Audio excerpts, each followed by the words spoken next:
اگر آپ اسٹڈیز کے لیے ابراڈ جانا چاہتے ہیں تو میں یہ کہوں گا کہ جاپان آپ کے لیے ایک بہتر آپشن ہو سکتا ہے۔ آج میں آپ کو بتاؤں گا اپریل اور اکتوبر انٹیک کا کمپلیٹ ڈیٹیل۔ جاپان میں انگلش اور جاپانیز ٹاٹ دونوں یونیورسٹیز میں آپ ایڈمیشن لے سکتے ہیں۔ 20,000 روپے اپلیکیشن فیس اور 1 سال کا اسکول فیس 7 لاکھ روپے، یعنی ٹوٹل 7,20,000 روپے آپ کے پاس ہونا ضروری ہے۔ ایڈمیشن کے لیے سبجیکٹ اور مارکس میٹر نہیں کرتے۔ اسٹڈیز کے دوران 1 ویک میں 28 آورز کام کرنے کی پرمیشن ہوتی ہے۔ اس طرح آپ کو اسٹڈیز کے ساتھ ساتھ ارننگ کا موقع بھی مل جاتا ہے۔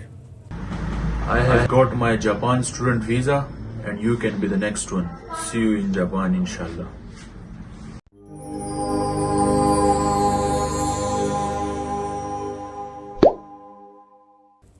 السلام علیکم ویورز اینڈ ویلکم بیک۔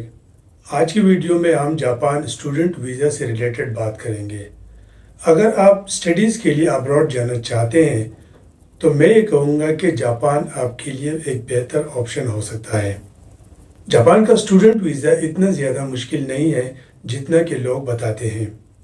اگر آپ کے پاس 12 سے 15 لاکھ کا بجٹ ہے اور 8 مہینے کا ٹائم تو آپ بھی اگلے انٹیک میں جاپان کے لیے پہنچ سکتے ہیں۔ Finally میں جاپان پہنچ چکا ہوں and I have started my studies here in Kyoto and thank you to MJ Shahir TV for your support and guidance. Thank you. میرا نام ہے محمد جان اور ایم جے شہید ٹی وی پر میں آپ تمام دیکھنے والوں کو ویلکم کہتا ہوں۔ آج میں آپ کو بتاؤں گا اپریل اور اکتوبر انٹیک کا کمپلیٹ ڈیٹیل۔ کب اپلائی کرنا ہے، کتنا پیسہ چاہیے، کون کون سے ڈاکومنٹس ریکوائرڈ ہیں، کون سی غلطی نہیں کرنی چاہیے، آج کی اس ویڈیو میں آپ کو تمام ڈیٹیلز بتانے والا ہوں، لہٰذا آپ نے ویڈیو کو اینڈ تک ضرور دیکھنا ہے ورنہ آپ کا قیمتی سال ضائع ہو سکتا ہے۔ ویورز، جاپان ایک بہت ہی زیادہ ایڈوانس کنٹری ہے اور میں خود جاپان میں کافی عرصہ رہا ہوں۔ اگر دنیا کے دوسرے کنٹریز سے جاپان کا کمپیریزن کیا جائے تو میں یہ کہوں گا کہ جاپان دنیا کی دوسرے کنٹریز سے 25-30 سال آگے سروائیو کر رہا ہے۔ جاپان کے لوگ، infrastructure, automobile industry, technology, each and every thing outclass ہے۔ اس کے علاوہ جاپان کا تعلیمی نظام اور سٹینڈرڈ دنیا کے دوسرے بڑے کنٹریز جیسے US، UK، آسٹریلیا، کینیڈا اور یورپ کے دوسرے کنٹریز سے بالکل بھی کم نہیں ہے۔ جاپان میں انگلش اور جاپانیز ٹاٹ دونوں یونیورسٹیز میں آپ ایڈمیشن لے سکتے ہیں۔ پہلے مختصر سی بات کرتے ہیں انگلش ٹاٹ یونیورسٹیز کی اور اس کے بعد بات کریں گے جاپانیز ٹاٹ یونیورسٹیز کی، جو کہ ہمارا اصل ٹاپک ہے۔ لیکن اس سے پہلے اگر آپ میرے چینل پر نئے ہیں تو please subscribe the channel for more informative and progressive videos. Japan کے انگلش ٹاٹ یونیورسٹیز میں فارنر اسٹوڈنٹس بہت کم اپلائی کرتے ہیں۔ ان یونیورسٹیز میں ایڈمیشن کے لیے آپ کے پاس بیسک ڈاکومنٹس کے علاوہ انٹرمیڈیٹ یعنی 10+2 کا certificate with minimum of 60% marks اور آئیلیٹس کا certificate with more than 6 band ہونا ضروری ہے۔ یونیورسٹی آپ سے آن لائن ایک انٹرویو انگلش میں کرتی ہے۔ اگر آپ وہ انٹرویو کلیئر کر لیتے ہیں تو آپ کو ایڈمیشن اور ویزا گرانٹ ہو جاتا ہے۔ تو یہ تو مختصر سی بات ہو گئی انگلش ٹاٹ یونیورسٹیز کی۔ اب بات کرتے ہیں جاپانیز ٹاٹ یونیورسٹیز کی، جس میں بہت زیادہ فارنر اسٹوڈنٹس اپلائی کرتے ہیں اور اپنی اسٹڈیز کمپلیٹ کرنے کے بعد وہیں پر اپنا کیریئر بناتے ہیں۔ جاپانیز ٹاٹ یونیورسٹیز میں ایڈمیشن لینے سے پہلے آپ کو اوبیسلی جاپانیز لینگویج سیکھنی پڑے گی۔ جاپان میں لینگویج اسکول کے 2 بڑے انٹیک ہوتے ہیں۔ پہلا ہے اپریل انٹیک، یہ سب سے بہترین ہے۔ 2 سال کا کورس ہوتا ہے اور یونیورسٹی کی ٹائمنگ میچ ہوتی ہے اور اس کے لیے ستمبر سے تیاری شروع کرنی پڑتی ہے۔ دوسرا ہے اکتوبر انٹیک، یہ ایک بیک اپ پلان ہے جو کہ 1.5 سال کا کورس ہوتا ہے اور اس کے لیے مارچ سے تیاری شروع کرنی پڑتی ہے۔ مطلب کسی بھی انٹیک میں جانے کے لیے 7-8 مہینے پہلے سے تیاری شروع کر دینی چاہیے۔ خرچے کی بات کریں تو 20,000 روپے اپلیکیشن فیس اور 1 سال کا اسکول فیس 7 لاکھ روپے، یعنی ٹوٹل 7,20,000 روپے آپ کے پاس ہونا ضروری ہے۔ اس کے علاوہ بینک میں آپ کے پاس 20-25 لاکھ روپے ہونے چاہیے۔ یہ پیسے خرچ نہیں ہوتے، but you just have to show this amount in your bank account۔ اور بینک اسٹیٹمنٹ حاصل کرنے کے بعد آپ یہ پیسے اپنے اکاؤنٹ سے نکلوا بھی سکتے ہیں۔ جاپان جانے کے بعد ہر مہینے آپ کا 60 سے 70 ہزار کھانے پینے کا اور رہنے کا خرچہ ہے، اور پارٹ ٹائم جاب سے آپ تقریباً مہینے کے 1.5 لاکھ روپے کما سکتے ہیں۔ مطلب شروع میں آپ کے پاس 7 سے 8 لاکھ روپے ہونے چاہیے، باقی جاپان جانے کے بعد مینیج ہو جاتے ہیں۔ ایک سال کا ٹوٹل خرچہ تقریباً 30 لاکھ تک بنتا ہے۔ اس میں آپ کی school fees, hostel fees, visa processing fees, insurance, ticket, each and every تھنگ، تمام ایکسپینسز شامل ہیں۔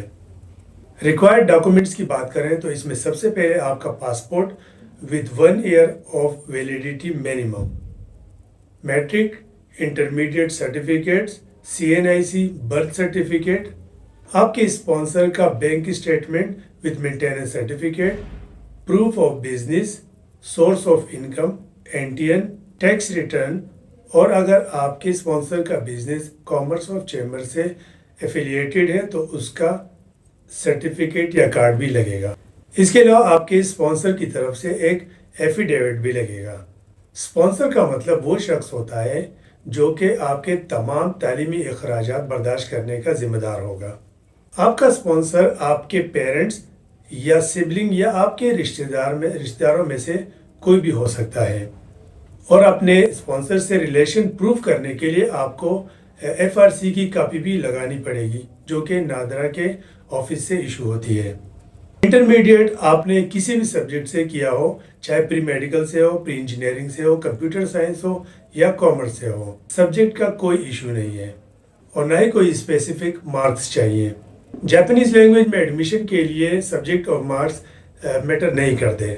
یہ تمام ڈاکومنٹس تیار کرنے کے بعد آپ نے آن لائن یا اپنے کسی بھی قریبی جاپانیز لینگویج انسٹیٹیوٹ میں ایڈمیشن لینا ہے، جہاں پر آپ نے N5 لیول کے لیے تیاری کرنی ہے اور 150 آورز جاپانیز لینگویج اسٹڈیز کا سرٹیفکیٹ حاصل کرنا ہے۔ اس کے بعد آپ نے انٹرویو کی تیاری کرنی ہے، کیونکہ ایڈمیشن کے لیے آپ کو ایک چھوٹی سی انٹرویو دینی پڑے گی۔ اس انٹرویو میں آپ کی بیسک جاپانیز لینگویج پروفیشنسی دیکھی جاتی ہے۔ 150 آورز جاپانیز لینگویج اسٹڈیز کا سرٹیفکیٹ اور انٹرویو کی پریپریشن کے لیے آپ ہماری سروسز بھی حاصل کر سکتے ہیں۔ ابھی ریسنٹلی ہمارے ایک اور اسٹوڈنٹ نے جاپان کا اسٹوڈنٹ ویزا حاصل کیا ہے and he has started studies in Japan. اس کے علاوہ بھی ہمارے بہت سے اسٹوڈنٹ جاپانیز انسٹیٹیوٹ اور یونیورسٹیز میں زیر تعلیم ہیں۔ انٹرویو دیتے وقت یاد رکھیے کہ انٹرویو دینے کے دوران آپ نے زیادہ اور کانفیڈنٹ یا ایگریسو نہیں ہونا، ورنہ اس سے آپ کا نیگیٹو امپریشن جائے گا۔ اگر آپ جاپانیز لینگویج میں اپنے آپ کو اچھی طرح سے انٹروڈیوس کر پاتے ہیں تو یہ آپ کا ایک پازیٹیو امپیکٹ کریٹ کرے گا۔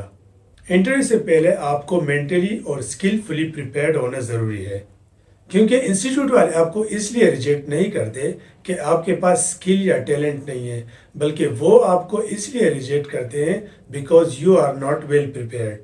انٹرویو کے بعد اگر انسٹیٹیوٹ آپ کو ایکسیپٹ کر لیتی ہے تو اس کے بعد آپ کے پاس ایک اپروول لیٹر آتا ہے۔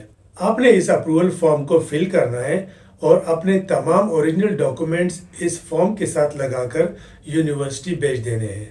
وہاں پر آپ کے تمام اوریجنل ڈاکومنٹس کی پراپر اسکروٹنی ہوتی ہے، اور اگر انسٹیٹیوٹ سمجھتی ہے کہ آپ ایک جینوئن اسٹوڈنٹ ہیں تو آپ کو ایڈمیشن گرانٹ کر دیا جاتا ہے، اور ایڈمیشن ملنے کے بعد سمجھ لیں ویزا بھی گرانٹ ہو گیا۔ کیونکہ اگر انسٹیٹیوٹ آپ کو ایکسیپٹ کر لیتی ہے تو بہت کم چانسز ہے کہ امیگریشن آپ کو ریفیوز کرے۔ امیگریشن بیورو سے آپ کو سرٹیفکیٹ آف ایلیجیبلٹی ایشو ہوتا ہے، جس کی ایک کاپی آپ کو موصول ہوتی ہے۔ اس کے بعد ایک ہفتے کے اندر ویسٹرن یونین یا اپنے بینک اکاؤنٹ سے پیمنٹ آپ نے ان کے بتائے ہوئے اکاؤنٹ میں ٹرانسفر کر دے رہے ہیں۔